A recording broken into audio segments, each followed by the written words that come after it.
চরমোনাই মাহফিলে এবার এক ভাগ মানুষ হয়নি, কথাটি সবার মুখে মুখে। এদেশের আধ্যাত্মিক মজমাগুলোর মধ্যে সবচেয়ে বৃহৎ মজমার নাম চরমোনাই ময়দানের মাহফিল। অগ্রহায়ণ এবং ফাল্গুন বছরে এই দুইবার সেখানে জমায়েত হলেও ফাল্গুনের মাহফিলে সবচেয়ে বেশি লোকের সমাগম হয়। চরমোনাইয়ের 5টি মাঠ কানায় কানায় পূর্ণ হয় তখন, কিন্তু এবার একটি মাঠও ভালো করে পূর্ণ হয়নি। যারা দেখছেন তারা একথাই বলছেন অনেকে। আর আমরাও বিভিন্ন গণমাধ্যমে দেখতেছি যে গত বছরের তুলনায় এবছর চরমোনাই মাহফিলে লোক সমাগম খুবই কম। এর কয়েকটি কারণ আছে। 1 নম্বর কারণ হলো এই নির্বাচনে প্রচলিত ইসলামপন্থী জোট থেকে শেষাশেষি মানে মানে একদম শেষ সময়ে চরমোনাই কিন্তু বের হয়ে গেছে। এতে মানুষ কিন্তু খুব ক্ষিপ্ত হয়ে গেছে। চরমোনাই জোটে থাকলে চরমোনাই কিছু সিট পাইতো এবং ইসলামপন্থীরা আরো উন্নত করত। যেমন কিছু কিছু আসনে 200, 300, 500 ভোটে হেরে গেছে। সেসব জায়গায় চরমোনাই থাকলে আলহামদুলিল্লাহ আরো ভালো হতো এবং চরমোনাই একটা সিট পেত না, আরো বেশি সিট পেত। 2 নম্বর, এবার ফাল্গুনের মাহফিলে অসময় হচ্ছে, আরো আগে কথা ছিল কিন্তু একটু পরে হচ্ছে। 3 নম্বর, মাহফিলে যে চরমোনাই মাহফিলে যে লোক কম হচ্ছে এর আরেকটি কারণ হলো এই তো কয়েকদিন আগে ঈদ হয়ে গেল, আর ঈদের ছুটির পরে সবাই ঢাকায় গেছে, এই জন্য সবাই মাহফিলে আসে নাই। তো মূল কাহিনী হচ্ছে আমরা গ্রামগঞ্জে যেটা জরিপ করছি যে চরমোনাই পীর সাহেব জোট থেকে বের হয়ে যাওয়ার কারণে অনেক চরমোনাইয়ের মুরিদ তারা চরমোনাই পীর সাহেবের প্রতি বড়ই ক্ষিপ্ত। জোট করলো বের হয়ে যাওয়াটা তাদের কখনো ঠিক হয় নাই, যার প্রভাবটা এবার চরমোনাই মাহফিলে পড়েছে।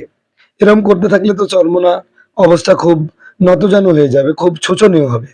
এই জন্য চরমোনাই পীর সাহেবকে বলবো যে আগামীতে পা খুব সাবধানে ফেলবেন। আপনাদের এত বড় মজমা হয়, 5টা মাঠ কানায় কানায় পূর্ণ হয়ে যায়, কিন্তু এবার আপনাদের মাহফিলে লোক হলো না। মানুষ আপনাদেরকে বুঝিয়ে দিল যে আসলে আপনি মনে করছেন বেহক, কিন্তু সাধারণ মানুষ এটাকে বেহক মনে করে নাই। কারণ এখানে মামুনুল হক আছে, চরমোনাই অনেক কওমি ঘরানার অনেক উলামায়ে কেরাম আছে, যার কারণে আপনার মর্যাদা ক্ষুণ্ণ হয়েছে, মাঠে প্রভাব পড়েছে, যার কারণে লোক কম হয়েছে। এই জন্য চরমোনাইকে বলবো যে ইসলামী ঐক্যের সাথে থাকার চেষ্টা করবেন। বৃহৎ ইসলামী দল যেদিকে, আপনিও সেদিকে থাকবেন ইনশাআল্লাহ। আগামীতে দেখতে চাই যে দাড়ি টুপির বাংলাদেশ। কারা কারা চান তো হাত তুলে দেখান। আল্লাহ কবুল করুক, এদেশে ইসলামকে প্রতিষ্ঠিত করে চলবো না, আমিন। কষ্ট হচ্ছে? সম্মানিত বন্ধুগণ, আমার ভাইয়ের, আমার প্রথম বক্তব্য, আমার আলোচনা, মা কানা মুহাম্মাদুন আবা আহাদিম মির রিজালিকুম।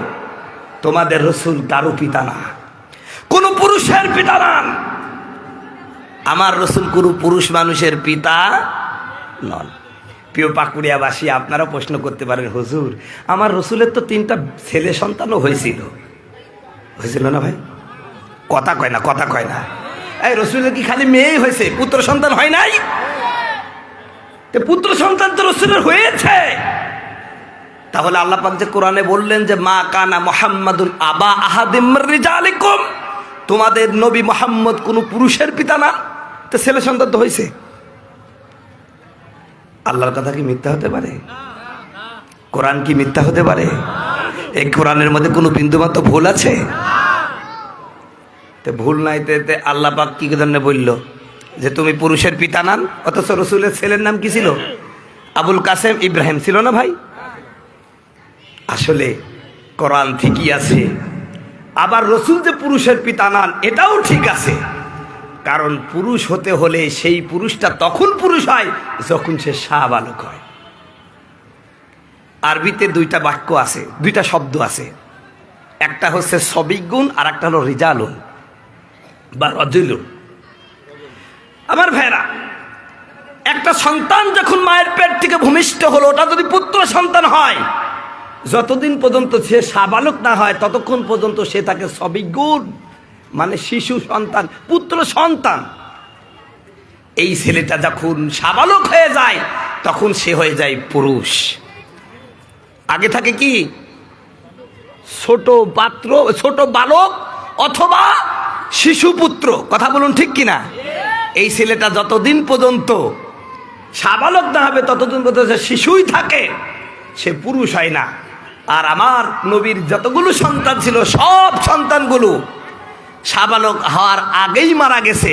এজন্য আল্লাহ পাক বলেছেন, তোমাদের নবী পুত্র সন্তানের পিতা ঠিক, কিন্তু পুরুষ সন্তানের পিতা না, পুরুষের পিতা নান তিনি। পুরুষ হতে হলে কি হতে হয়? সাবালক হতে হয়। তো রসুলের কোন সন্তান কি সাবালক হওয়া পর্যন্ত বেঁচেছে? সুতরাং কোরআনের আয়াত মিথ্যা নয়, কথা বলুন ঠিক কিনা? তো আল্লাহ পাক বললেন, মা কানা মুহাম্মাদুন আবা আহাদিম মির রিজালিকুম, তোমাদের নবী মুহাম্মদ সাল্লাল্লাহু আলাইহি সাল্লাম কোন পুরুষের পিতা নন। ওয়ালাকির রাসূল আল্লাহ, কিন্তু তিনি কি? আল্লাহ রসুল। জোরে বলেন কি? আল্লাহ রসুল। রসুল শব্দটার মহব্বত হচ্ছে না ভাই, নবীর জন্য মহব্বতের সাথে বলেন তো রাসূলুল্লাহ সাল্লাল্লাহু আলাইহি ওয়াসাল্লাম। একটু দাঁড়াও ইয়া রাসূলুল্লাহ, একটু দাঁড়াও দাঁড়াও ইয়া মুহাম্মদ, আমার নয়ন ভরে তোমায় দেখব, ও আমার পরাণ ভরে তোমায় দেখব, মনের মন মজায়া তোমায় দেখব। একটু দাঁড়াও দাঁড়াও ইয়া মুহাম্মদ, আমার পরাণ ভরিয়া তোমায় দেখব। রসুলকে দেখতে চান না? কারা কারা চান দুহাত তুলে দেখান তো। আল্লাহ কবুল করে জোরে বলে আমিন। প্রিয় ভাইরা আমার, আমার রসুলকে যদি আপনি স্বপ্নে একদিন দেখতে পারেন, আপনার জন্য আল্লাহর জাহান্নাম হারাম। জোরে বলেন সুবহানাল্লাহ। আমরা তো প্রত্যেককেই চাই আমার রসুল স্বপ্নে আসুক, কথা বলুন ঠিক কিনা? রসুলকে যদি স্বপ্নে দেখতে চান, আমার মায়েরা, আমার বাবারা, যুবক ভাইয়েরা, যুবতী বোনেরা, আপনি 5 ওয়াক্ত নামাজ পড়েন, ঘুমানোর সময় আমার রসুলকে কল্পনা করতে করতে ঘুমিয়ে যান, ইনশাল্লাহ আমার রসুল আপনার সাথে অবশ্যই দেখাই করবে, কথা বলুন ঠিক কিনা? সম্মানিত বন্ধুগণ, আমার ভাইরা আমার, নবীর মহাব্বত কেমন হওয়া দরকার, কেমন ভালোবাসা থাকার দরকার। ও মুসলমানেরা শুনে রাখো, আমার নবীকে ভালোবাসলে কি লাভ হবে শোনেন। নবীজি বলতেছেন, কেউ যদি আমাকে ভালোবাসে, আল্লাহ রাব্বুল আলামিন তাকে 2টা জিনিস দেবে। 1 নাম্বার হলো তার জীবনের গুনাহ মাফ করে দিবে, আর 2 নাম্বার আল্লাহ রাব্বুল আলামিন তাকে ভালোবাসবেন। জোরে বলেন সুবহানাল্লাহ। আল্লাহ বলেন, কুল ইন কুনতুম তুহিব্বুনাল্লাহ ফাত্তাবিউনি ইউহিব্বুকুমুল্লাহ ওয়া ইয়াগফির লাকুম যুনুবাকুম আল্লাহু গফুরুর রহিম। আল্লাহু আকবার। হে নবী, আপনি বলে দেন, এই মক্কার মানুষগুলো যদি, পৃথিবীর মানুষগুলো যদি আমি আল্লাহর ভালোবাসা পেতে চাই, ওরা যেন আপনাকে অনুসরণ করে, আপনাকে ভালোবাসে কলিজা দিয়া। ও নবী, আপনাকে যদি ভালোবাসে, আমি